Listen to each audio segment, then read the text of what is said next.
Hello student, मेरा नाम है शुभम और अपन ने पिछली क्लास में अपने चैप्टर फर्स्ट किया था जिसका नाम था फोरियर सीरीज। आज अपन एक चैप्टर करने जा रहे हैं जिसका नाम है वेक्टर डिफरेंशिएशन, चैप्टर नंबर 2। उसी का यह बीएससी पार्ट 6 सेम का है, चैप्टर नंबर 2। इसमें अपने वेक्टर अलजेब्रा की बात करी थी। वेक्टर अलजेब्रा पढ़ेंगे पहले अच्छे से, उसको समझेंगे। उसके अंदर दो टर्म्स है, एक तो डिफरेंशिएशन है, एक integration.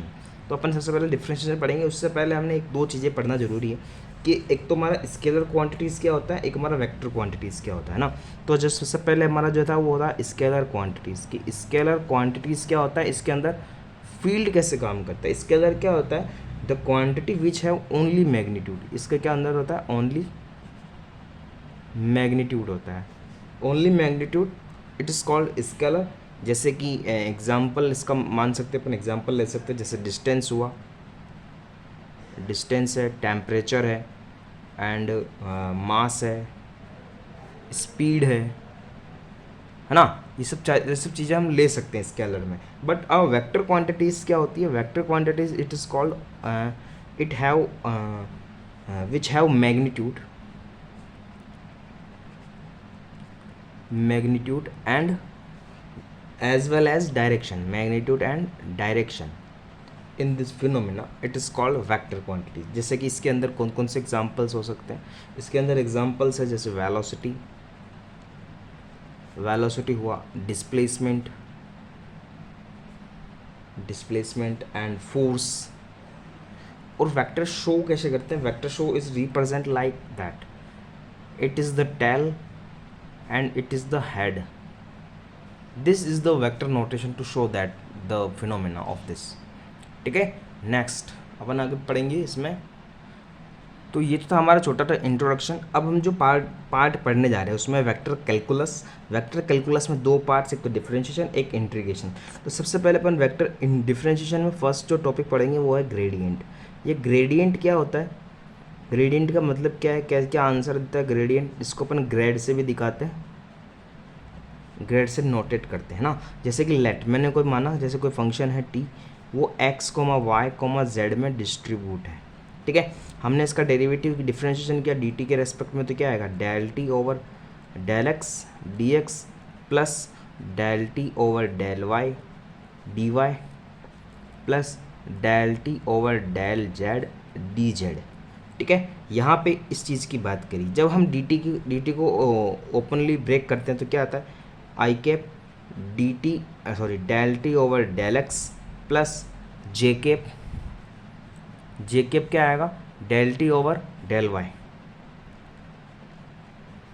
Y plus K cap del T over del Z, है ना।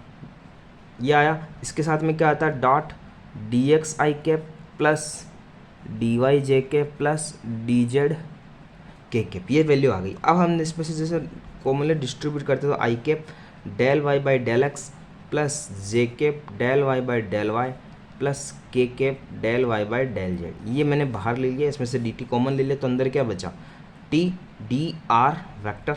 ठीक है, तो डी टी इक्वल टू कितना आया, डी टी इक्वल टू आया डेल टी, ये वेक्टर फॉर्म में, dot D R vector, where del T क्या है, where del T is equal to I cap del Y by del X plus J cap del Y by del Y plus K cap del Y by del Z. ठीक है, और ये आ गया हमारा बाहर T. तो ये क्या चीज़ दिखाता है, summation of I cap del Y by del X. J रखोगे तो जे आ जाएगा, के रखोगे तो के आ जाएगा, ये ऐसे काम करता है। तो इस फंक्शन को क्या बोलते हैं अपन, इसको बोलते हैं अपन ग्रेडियंट। क्या बोलते हैं, ग्रेडियंट। ग्रेडियंट का ज्योमेट्रिकल मीनिंग क्या होता है ये भी समझ लो थोड़ा सा। ज्योमेट्रिकल मीनिंग, ये ज्योमेट्रिकल कैसे काम करता है ना। ज्योमेट्रिकल मीनिंग ये काम करता है जैसे ये एक लाइन है, ये एक टी है और ये इसका टी से बढ़ गया, क्या हो गया, टी प्लस डी टी हो गया।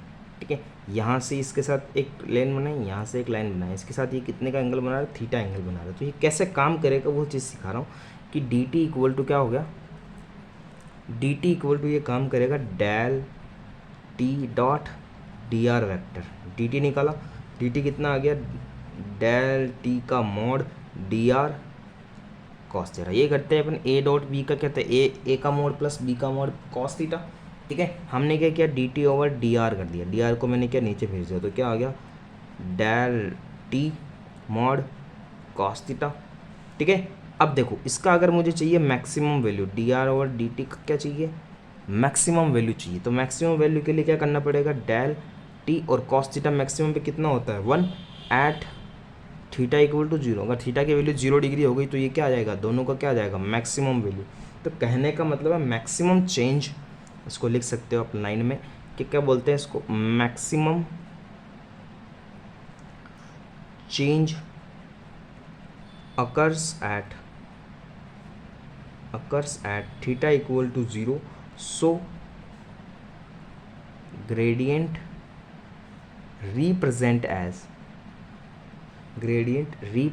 as maximum rate of change, maximum rate of change. Physical meaning क्या कहता है, फिजिकल मीनिंग इसका बहुत इंपॉर्टेंट है। अपन पहले इसकी बात करते हैं, किसकी, फिजिकल मीनिंग की। फिजिकल मीनिंग क्या पूछता है ग्रेडियंट क्या शो करता है, क्यों पढ़ते हैं अपन ग्रेडियंट, उसकी बात करता है। फिजिकल मीनिंग ये बोलता है सबसे पहली चीज, फिजिकली ग्रेडियंट जो है, ग्रेडियंट रिप्रेजेंट नॉर्मल वेक्टर। क्या प्रेजेंट करता है, normal vector to the surface. Gradient represent करता है कि नॉर्मल वेक्टर क्या होगा, उसके सरफेस के ऊपर होगा। जैसे कि लेट माना मैं, जैसे ये रोड है, रोड पे क्या 3 गाड़ी चल रही है, इसमें यहाँ से अपन ऑब्जर्व कर रहे हैं फर्स्ट सेकंड थर्ड, है ना, फर्स्ट सेकंड थर्ड। बट इसका फिनोमेना कहाँ तक फैला हुआ है, यहाँ तक इसका फिनोमेना फैला हुआ है। ये फर्स्ट नंबर का, ये सेकंड नंबर, ये थर्ड नंबर, तीनों का शो कर रहा है। तो ये किस पे डिपेंड कर रहा है, ये नॉर्मल पे। ठीक है, अब हम सरफेस की इक्वेशन फाइंड करते हैं, इक्वेशन में इसकी वैल्यू पुट करते हैं, तो कैसे काम करता है वो चीज़ सीखेंगे, है ना, कैसे काम करता है ग्रेडियंट, उसमें वैल्यू कैसे रखेंगे उसके बारे में पता करेंगे। ठीक है, लेट इक्वेशन ऑफ सरफेस की इक्वेशन मैंने जैसे मानी F of X comma Y comma Z equal to क्या है 0। नॉर्मल वेक्टर कैसे काम करेगा, नॉर्मल वेक्टर कैसे काम करेगा, normal vector is equal to del F at point P. किसी पॉइंट पी पर डेल एफ निकालेंगे अपन, क्या निकालेंगे, del F. Similarly unit normal vector कैसे काम करेगा,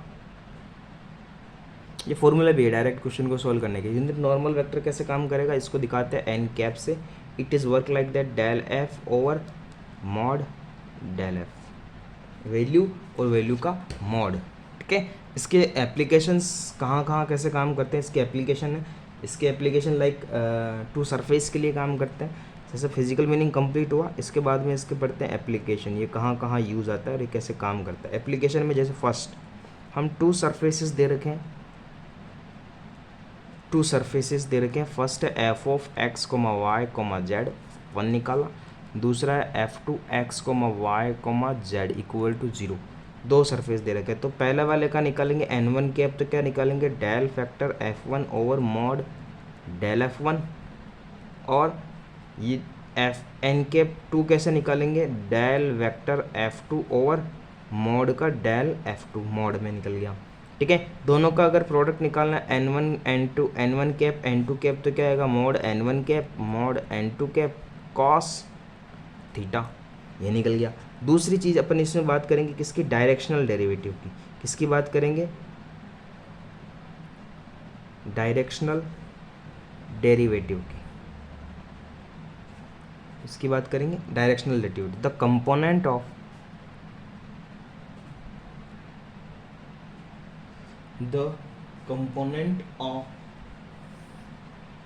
gradient in the direction, the component of gradient in the direction of vector is directional derivative। ठीक है, कैसे काम करता है डायरेक्शनल डेरिवेटिव, जैसे कोई एक सरफेस है, सरफेस से ये कोई ए वेक्टर निकल रहा है, ए वेक्टर, तो इसका कहाँ होगा, नॉर्मल में होगा डेल एफ, ठीक है, कहाँ होगा, नॉर्मल में। तो फाई कैसे निकलेगा, फाई इक्वल टू क्या आएगा, del vector F dot A cap. जब ये फाई इक्वल टू कैलकुलेट होगा तो फाई इक्वल टू क्या आएगा, mod del F cos theta. अगर इसको मैक्सिमम देखना है, मैक्सिमम वैल्यू निकालनी, तो क्या निकलेगा, डेल एफ वेक्टर, बस सिंपल, ये हो गया इसका डायरेक्शनल डेरिवेटिव। अगर वो तीसरी बात करें कि टेंजेंट प्लेन की बात करें ना, थर्ड जो इसका एप्लीकेशन है वो किस पे काम करता है, टेंजेंट ऑफ प्लेन के लिए। जैसे ये कोई एक प्लेन है, प्लेन सरफेस है, सरफेस पे कोई पॉइंट है P इसका सेंटर में, यहाँ से कोई पॉइंट जा रहा है वेक्टर के फॉर्म में Q है, और जो नॉर्मल वेक्टर है वो कहाँ है, उसके एन कैप पे है। इस Q वेक्टर के जो कोऑर्डिनेट है वो x, y, z है, और इस P वेक्टर के जो कोऑर्डिनेट है वो x1, y1, z1 है। तो बताओ PQ कैसे निकालोगे, PQ वेक्टर की बात कर रहा हूँ। PQ वेक्टर कैसे काम करेगा, x minus x1 i cap plus y minus y1 j cap plus z minus z1 के कैप। ये वैल्यू है x1 और y1 और z1, इन सब की वैल्यू है। तो हमने लेट अ सरफेस कंसिडर किया, let surface F x, y, z equal to 0, हमने सरफेस कंसिडर किया। तो हम बात करें the equation of tangent plane at point P। हम टेंजेंट प्लेन पे पॉइंट P की बात करेंगे तो क्या आएगा, del F vector dot P Q vector equal to क्या आएगा, 0।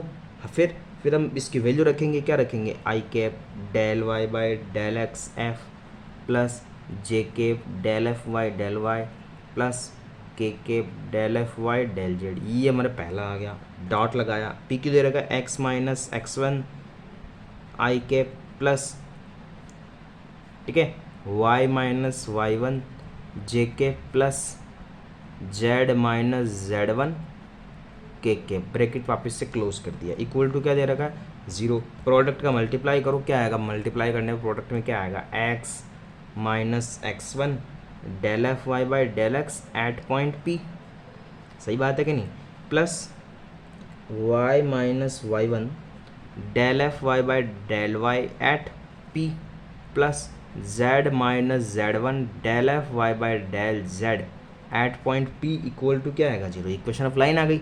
अगर वो पूछे, इसी में है ना, फोर्थ एप्लीकेशन इसी का ही है, अगर वो पूछे इक्वेशन ऑफ टेंजेंट लाइन, उस टेंजेंट जो लाइन है उसकी इक्वेशन बताओ, उसकी इक्वेशन भी सिमिलरली ऐसे ही निकलेगी जिस हिसाब से इसकी एप्लीकेशन निकली है ना। तो कैसे निकलेगी, इसको निकालेंगे x minus x1 divided by del F Y by del X at P point, ठीक है, equal to y minus y1 equal to del F Y by del Y at P equal to z minus z1 equal to del F Y by del Y del z at P, ठीक है। बहुत important application है इस gradient की। तो gradient की 4 application है, physical meaning है, ज्योमेट्रिकल मीनिंग है, उसके अलावा ग्रेडियंट कैसे काम करता है, ग्रेड में कैसे वैल्यू आती है। ध्यान रखना, ग्रेडियंट एक वेक्टर क्वांटिटीज देगा वैल्यू में, जब इसकी वैल्यू निकाली जाएगी ना तो ये वेक्टर क्वांटिटी की तरह काम करेगा, ठीक है। बात समझ में आई, बोलो, बात समझ में आई। फिर अपन पढ़ेंगे इसमें डाइवर्जेंट के बारे में, और फिर पढ़ेंगे अपन कर्ल के बारे में। कर्ल की भी एप्लीकेशन है, छोटी सी एप्लीकेशन है, फिर डाइवर्जेंट की एप्लीकेशन है, तो इसके बारे में पढ़ेंगे अपन डाइवर्जेंट। वैसे तो देखो जनरल मीनिंग डाइवर्जेंस का क्या होता है, जनरल मीनिंग डाइवर्जेंस का होता है कि फैलाव करना। तो लेकिन यहाँ पे क्या है, लेट, यहाँ भी सेम है, लेकिन क्या है, लेट ए वेक्टर, यहाँ पे वेक्टर कंसिडर किया A X I cap plus A Y J cap plus A Z K cap, ये मैंने लेटर्स कंसिडर किया। यहाँ पे क्या है, डेल वेक्टर डॉट ए वेक्टर, डेल पता है सभी को क्या होता है, I cap del Y by del X plus J cap del Y by del Y plus K cap del Y by del Z, ये है। डॉट ए वेक्टर पता है सभी को क्या है, A X I cap plus A Y J cap plus A Z K cap, दोनों का डॉट करेंगे तो I dot I one, J dot J one, K dot K one, तो क्या बन जाएगा ये, del A X over del X plus del A Y over del Y plus del A Z over del Z. ये क्या निकल के आया है हमारा, डेल वेक्टर डॉट ए वेक्टर। यही हमारा क्या है, डाइवर्जेंस है। क्या है, डाइवर्जेंस है। इसको शॉर्ट फॉर्म में लिख सकते हो, del vector dot A vector equal to summation I cap dot del A vector over del X. Short form में इसको लिख सकते हो ऐसे। फिजिकली मीनिंग क्या कहता है इसका?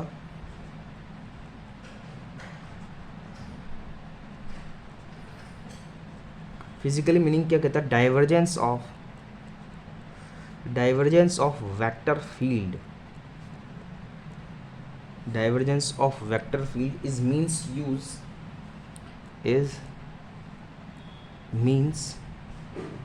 use how much vector spread, यानी वेक्टर कितना फैलता है इस पर डिपेंड करता है। Vector spread out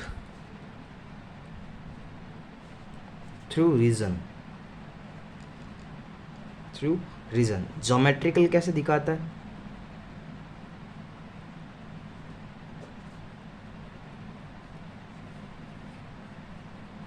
geometrical meaning, geometrical ये कैसे काम करता है? ज्योमेट्रिकल कैसे काम करेगा? जैसे कोई प्लस क्यू चार्ज है, ठीक है। अब प्लस क्यू चार्ज में क्या होता है? स्प्रेड आउट, ये बाहर की तरफ देगा सारी डायरेक्शन।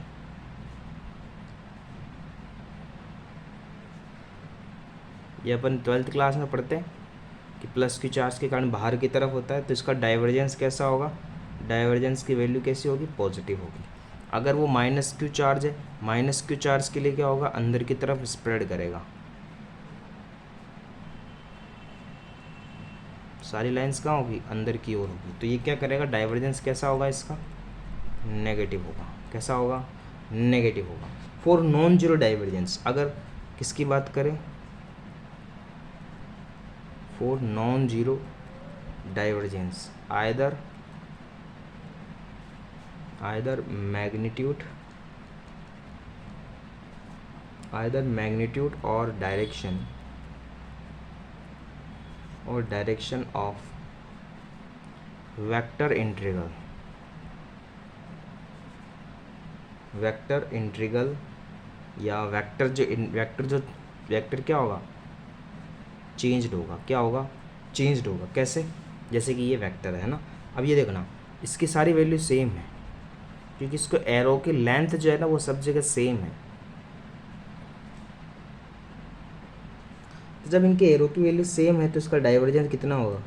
0। लेकिन डाइवर्जेंस 0 कब नहीं होगा? जब इसकी लेंथ क्या होगी? धीरे धीरे क्या होगी? बढ़ेगी, या हो सकता है कम हो रही है, तो इसका डाइवर्जेंस कितना होगा? 0 नहीं होगा। तीसरी बात, अगर डाइवर्जेंस ऐसे आ रहा है, किसकी फॉर्म में?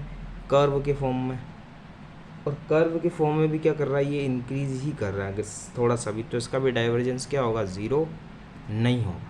बात समझ में आई? इसकी एप्लीकेशन है, एप्लीकेशन ज़्यादा, हाँ एप्लीकेशन एक दो जगह यूज आती है, बट हाँ इसकी बात करते हैं एप्लीकेशन की, है ना। जैसे उसमें 4 एप्लीकेशन थी, इसमें भी कुछ एक एप्लीकेशन है।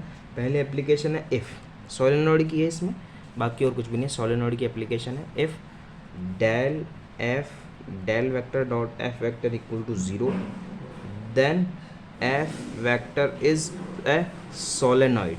क्या है? एफ वेक्टर इज, तो F is solenoid vector, F is solenoid vector. So flux through a curve surface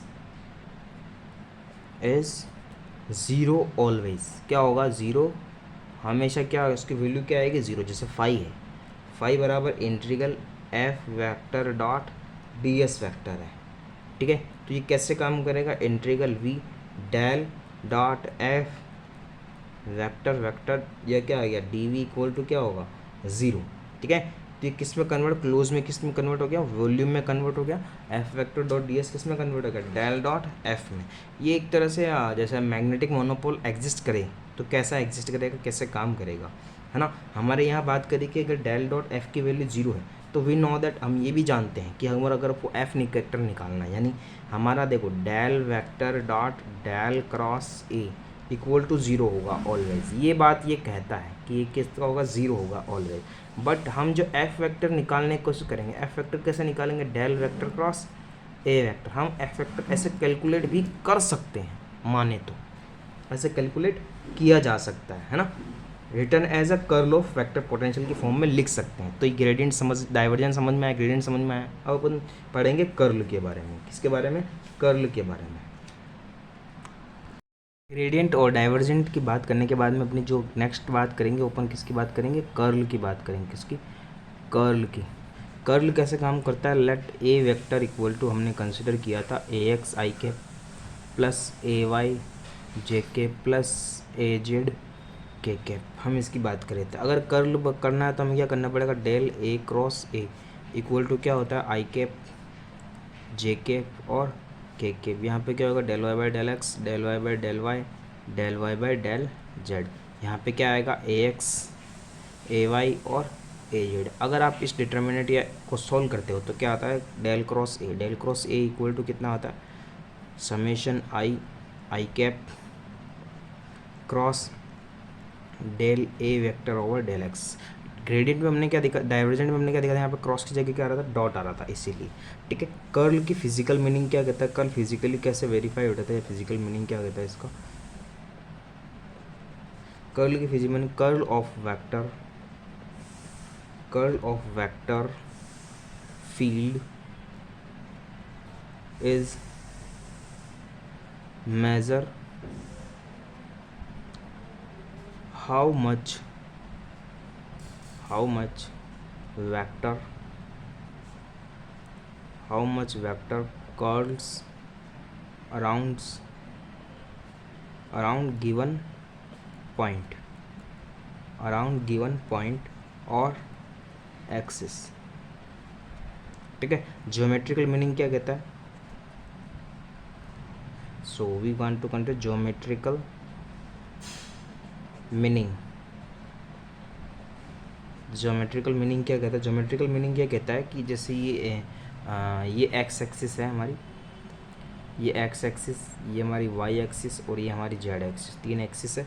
अब ये कर्ल कैसे मूव करता है? अगर कर्ल ऐसे राउंड करता है,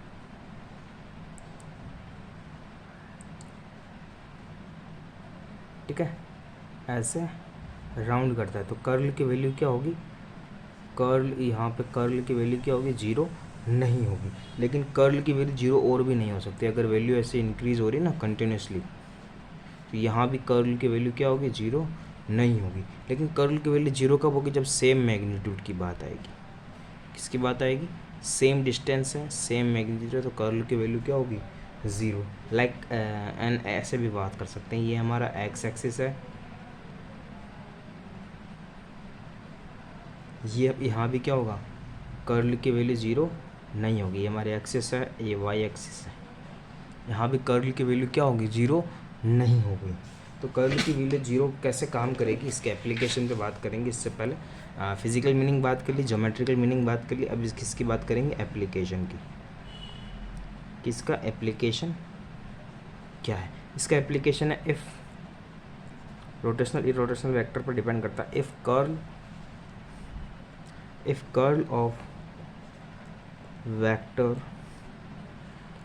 field f vector is 0, then it is irrotational vector field, irrotational vector field, यानी del cross F vector equal to क्या है? 0। इट इज़ कॉल्ड irrotational, क्या बोलते हैं इसको? irrotational बोलते हैं। If is conservative, if it is conservative field means work done is path dependent, path independent, path पे डिपेंड नहीं करेगा।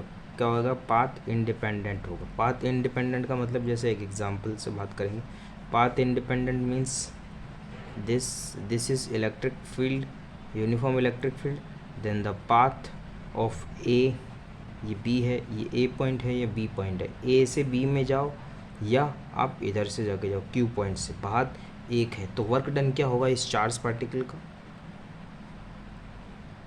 Work done W is equal to Q B पे पोटेंशियल और ए पे पोटेंशियल, तो it is depend only, it depend only on initial and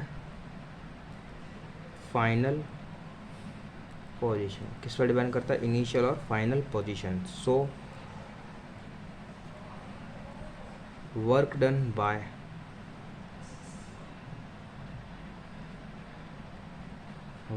bye conservative field for close path become 0। ठीक है, किसके लिए होगा? For close path is always 0, है ना। ठीक है, तो ये तो हमारा एक एप्लीकेशन कि del cross A irrotational vector के अकॉर्डिंग ये क्या करता है, इस तरह इसमें वर्क करता है। ठीक है, अब हम जो नेक्स्ट बात करेंगे वो किसकी बात करेंगे? वेक्टर्स की। वेक्टर्स की तीनों बात हो गई, ग्रेडियंट, डाइवर्जेंट, कर्ल, इनके डायरेक्शन, डेरिवेटिव और सारी चीज़ों की बात हो गई। अब हम जो बात करेंगे, जो वेक्टर आइडेंटिटीज थी हम उसके बारे में बात करेंगे। वेक्टर डिफरेंशिएशन का ही कोई टॉपिक है। इसके बाद है वेक्टर आइडेंटिटीज़ या वेक्टर क्वांटिटीज़, या इसको बोलते हैं अपन आइडेंटिटीज़। वेक्टर आइडेंटिटी कैसे काम करते, देखो डेल वेक्टर अगर एफ जी है तो क्या होगा, इसके साथ एफ बाहर रहेगा, डेल किसके साथ होगा? जी के साथ, प्लस जी बाहर रहेगा, डेल का किसके साथ होगा? एफ के साथ। दूसरी प्रॉपर्टी क्या है? डेल वेक्टर ब्रैकेट एफ, यहाँ पे क्या आ गया? ए वेक्टर आ गया, तो वेक्टर के साथ क्या होगा? हमेशा डाइवर्जेंट, प्लस अब की बार क्या आ गया? डेल एफ ग्रेड के साथ क्या आ गया? ए का डाइवर्जेंट, प्लस यहाँ पे क्या होगा? अगर del vector cross F A vector है, यहाँ पे डॉट था, यहाँ पे क्रॉस आ गया, अब क्या होगा इसके साथ? F del cross A plus del F cross A vector. ठीक है, अगर हम बात करें किसकी? डेल वेक्टर डॉट ए वेक्टर क्रॉस बी वेक्टर, तो इट इज़ इक्वल टू किसके हुआ? Del vector cross A vector dot B vector plus del cross B dot A vector. इसको कैसे याद रखना है? सबसे पहले इसको इसी का एक और वर्जन है, कौन सा? Del vector cross A vector cross B vector. सबसे पहले दूर वाले कौन है? डेल डॉट बी, बाहर क्या रह गया? A vector plus bracket B आएगा फिर, है ना, B dot del vector A vector minus क्या आएगा? डेल वेक्टर डॉट ए वेक्टर, यहाँ पे क्या आ जाएगा? B vector minus A vector dot del vector B vector. ठीक है, अगर वो तीसरी बात करें, तीसरी आइडेंटिटी किसकी बात करें कि अगर वो बात कर रहा है किसकी? डेल क्रॉस डेल की। किसकी बात कर रहा है? Del cross del phi. ठीक है, इसकी वैल्यू क्या होगी? 0। अगर वो बात कर रहा है del vector dot del cross a, तो इसकी वैल्यू भी क्या होगी? 0। लेकिन अगर वो बात करें del vector cross A vector, तो कैसे होगा? Del vector dot A vector minus del square A. ये सारी जितनी भी ये सारी वेक्टर आइडेंटिटीज़ है।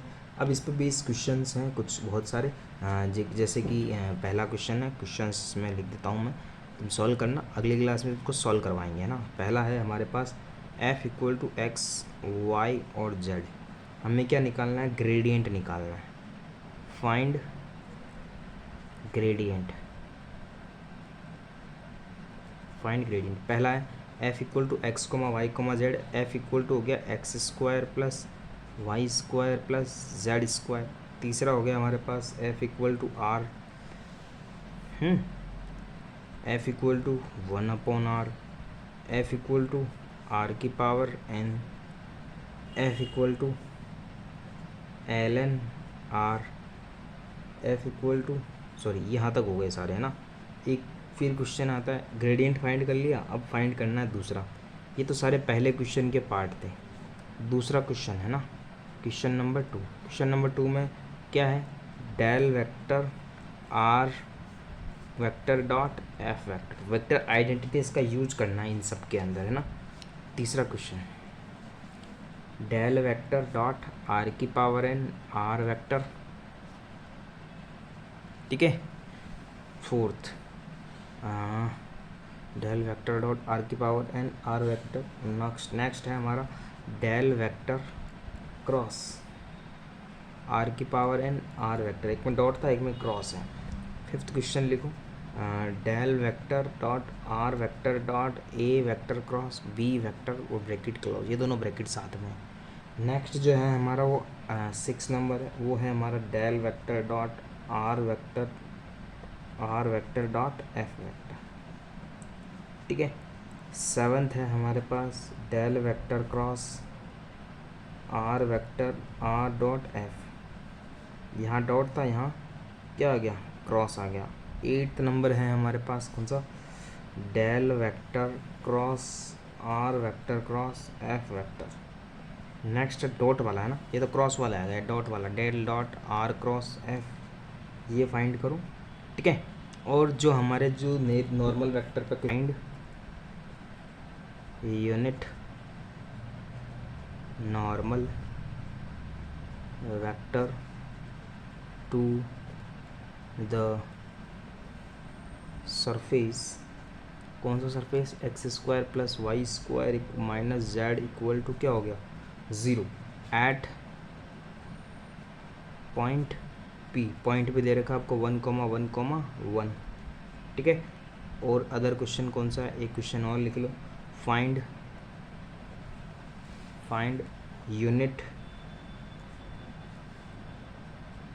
Unit normal vector to the surface, ठीक है। क्या है, X square over A square plus Y square over B square plus Z square over C square equal to 1 at point P. क्या है, a by root 3, b by root 3 और c by root 3, ये 2 question और है, ठीक है। और question अभी दिखाता हूँ मैं आपको, और क्वेश्चन दिखाते हैं। नेक्स्ट क्वेश्चन और लिखो, find equation of tangent plane to the surface x y z equal to 8 at point P equal to 1 2 4, ये 30 नंबर का क्वेश्चन लिखो। And find the angle between planes x equal to y, x equal to z है and x equal to y. Next लिखो, consider the surface defined by a x square plus b y square plus c z plus D equal to 0 where a b c d are constant if n1 cap plus n2 cap are unit normal vector to the surface at the point x y z is 1 1 0 and 0 0 1 respectively and m vector is unit vector, ठीक है। m vector क्या है, उसका unit vector normal to the both n1 and n2, then m vector find करना है आपको, m cap find करना है, ठीक है। 16 नंबर क्वेश्चन क्या बोल रहा है, surface is given by 2x cube z plus 4y square z plus 3z square equal to 81, which of the following is vector is tangential to it at the point on the surface which coordinate x, y, z is 1, 2, 3, ठीक है। Question number 17 है, ए surface is given by 4x square minus 2xy square plus 3z cube equal to 0, which of the following is a vector normal to it at point 2, 3, 1, and question number 18 is a time independent conservative force F vector has the form F 3y i k plus f x, y, j, ये वाली चीज़ जो है ये हमें पता करना कि ये कौन सा है। It's magnitude at x, y, equal to 0 and is 8, it is allowed form of x, y। इन चारों ऑप्शन में से कौन सा होगा। Consider a 2 dimensional force field f of x, y 5x square plus a y square plus b x. A और b की value निकालनी है यहाँ पे, ये a है ये b है। अगर वो क्या कह रहा है कि अगर फोर्स क्या है, force is conservative then find value, अगर फोर्स कंजर्वेटिव है तो फाइंड वैल्यू फाइंड करो, ठीक है। इसमें वेक्टर जो सेकंड चैप्टर है हमारा वेक्टर डिफरेंशिएशन, इसमें मैंने थ्योरी करवा दी, क्वेश्चंस लिखवा दिए। अब क्वेश्चन को ट्राई करेंगे अपने नेक्स्ट क्लास में, ठीक है। उसके बाद में अपन पढ़ेंगे वेक्टर इंटीग्रेशन के बारे में। ठीक है, ओके, धन्यवाद।